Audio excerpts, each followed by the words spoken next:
Paz y bien, soy Fray Emilio Capuchino.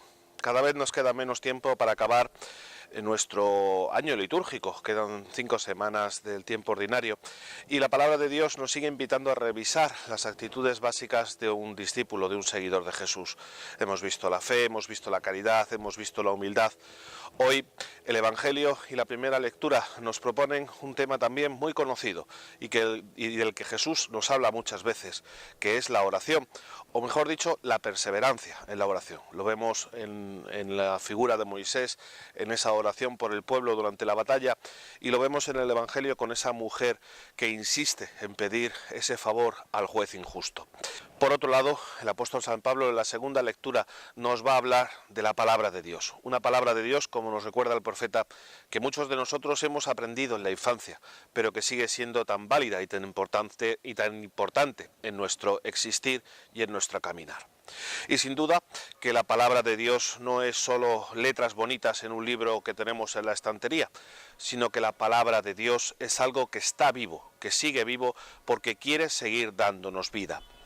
Hay una canción que a mí me gusta mucho, This is the Voice, de un grupo inglés llamado Oyster Band. El estribillo de la canción a mí siempre me ha gustado mucho. Dice, esta es la voz, esta es la palabra que me zarandea, es la palabra que me rompe, que me hace levantarme y que me hace gritar. Eso para mí es la palabra de Dios, algo que me quiere poner en movimiento y algo que me sigue haciendo caminar cuando ya he empezado. Y sin duda que la palabra de Dios es importante para nosotros. Por eso tenemos que acercarnos a la palabra de Dios. No es algo que podamos escuchar solo desde lejos o siempre mediado por la Eucaristía, por un sacerdote, por un catequista. Hay momentos en los que tenemos que perder el miedo a escuchar la palabra de Dios. Tenemos que perder el miedo a coger la Biblia en nuestras manos, a hojear, a pasar las hojas, a leer, incluso a subrayar. Para mí no hay mejor síntoma de que nos preocupa la palabra de Dios que el que tengamos que cambiar de Biblia porque se nos ha roto. Pero sin duda que la palabra de Dios no es solo para leer, para hojear, sino que tenemos que ir un poco más allá. Y eso es precisamente lo que nos propone tanto el Evangelio como la primera lectura, esa perseverancia en la oración. Abrirnos no solo a las letras de la Biblia, sino sobre todo abrirnos a ese espíritu de amor del Padre que quiere venir a nosotros. Leer la Biblia escuchando lo que el Señor me dice a mí y solo a mí, aunque nos lo dice a todos, pero me habla a mi corazón, me habla a mi interior y me anima a mí para seguir. Por eso es tan importante para nosotros la oración, porque es el lugar donde yo puedo ponerme de corazón a corazón, donde yo soy con el Señor, donde no soy yo quien vive en mí, sino que es Cristo el que vive en mí, que nos dice San Pablo. Por supuesto que ese Cristo lo tenemos que llevar a la vida, pero si primero no está en mi corazón, es impensable, es una ilusión, una utopía el que yo pueda llevarlo a mi vida habitual. Y por supuesto que una de las cosas que tenemos que aprender es a perseverar en la oración. La oración no es un acto burocrático, no es algo que podamos saber qué tiempo y qué manera y qué papeles y qué forma vamos a usar. La oración es tan vivo como yo y tan vivo como el Señor. Por eso la oración requiere que nos fijemos mucho en ella, que pongamos nuestra atención en ella, porque sin duda que Dios tiene sus tiempos y Dios tiene sus formas, y mi oración no va a obligar a Dios a nada. Mi oración es ponerme en contacto con Él, pero Él va a ser el que, según su manera, me responda. Por supuesto que también la oración tiene que ser la correcta. No todas las formas de orar nos sirven, ¿no?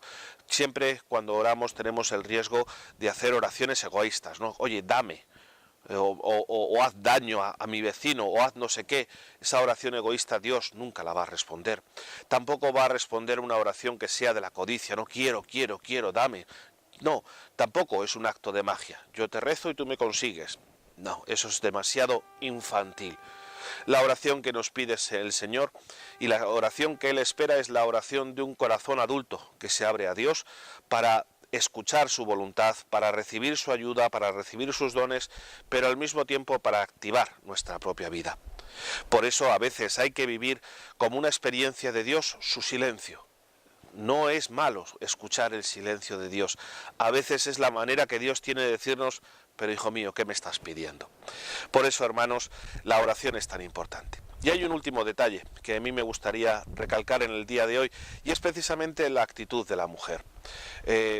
La actitud de la mujer, que es de cabezonería. Y a los hombres se nos da muy bien ser cabezotas. Cuando queremos algo, insistimos, machacamos, lo hacemos todas las veces que sean necesarias para hasta conseguir lo que queremos. Yo por eso hoy me pregunto, como persona creyente, como persona que intenta orar, como persona que sabe que necesita mejorar su oración, ¿por qué no soy también cabezota con el tema de la oración? ¿Por qué nos da miedo enfrentarnos al silencio, a la distracción, al creer que no estamos haciendo nada, al creer que estamos perdiendo el tiempo, que es lo que a veces nos pasa en la oración? Y desistimos, y rechazamos, y nos olvidamos de esa esfera de nuestra vida. ¿Por qué no podemos tomar la decisión de la mujer de, aunque me parezca imposible, aunque me parezca muy complicado, insistir una y otra vez en el tema de la oración? Hermanos, yo os invito, y me invito por supuesto el primero, a que nunca olvidemos la oración en nuestra vida, a que nunca olvidemos ese rato, ese momento, ese tiempo en el que esté a solas con Dios, o esté yo con mi pareja con Dios, o esté con mi fraternidad con Dios, pero que estemos con Dios en la intimidad de corazón a corazón que nos permite la oración. Paz y bien.